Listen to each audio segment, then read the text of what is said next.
தென்காசி மாவட்டம் சொக்கம்பட்டியில் காட்டு யானை மிதித்ததில் தோட்டத்து காவலாளி உயிரிழந்த நிலையில் இழப்பீடு வழங்கக் கோரி அவரது உறவினர்கள் போராட்டத்தில் ஈடுபட்டுள்ளனர்.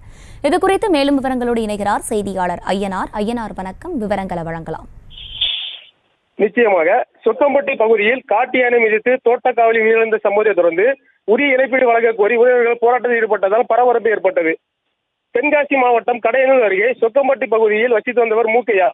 இவர் தோட்டத்திற்கு காவலுக்கு சென்ற நிலையில் அங்கு நின்று கொண்டிருந்த காட்டு யானை ஒன்று அவரை மிதித்ததில் மூக்கையா சம்பவ இடத்திலேயே உயிரிழந்தார்.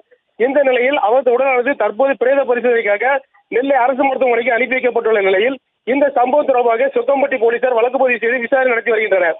இந்த நிலையில் அப்பகுதியை சேர்ந்த ஏராளமான விவசாயிகள் மற்றும் பொதுமக்கள் ஒன்றிணைந்து சொக்கம்பட்டி பகுதிக்குள் வனவிலங்குகள் புகாத வண்ணம் நடவடிக்கை எடுக்க வேண்டும், உயிரிழந்த மூக்கையா குடும்பத்திற்கு உரிய நிவாரணம் வழங்க தமிழக அரசு நடவடிக்கை எடுக்க வேண்டும், அவரது குடும்பத்தில் ஒருவருக்கு அரசு வேலை ஏற்படுத்தி தர நடவடிக்கை எடுக்க வேண்டும் உள்ளிட்ட கோரிக்கைகளை வலியுறுத்தி ஏராளமான போராட்டத்தில் ஈடுபட்டனர்.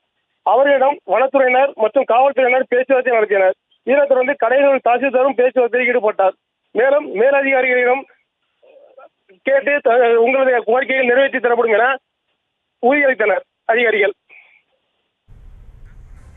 விவரங்களை வழங்கியமைக்கு நன்றி ஐயனார்.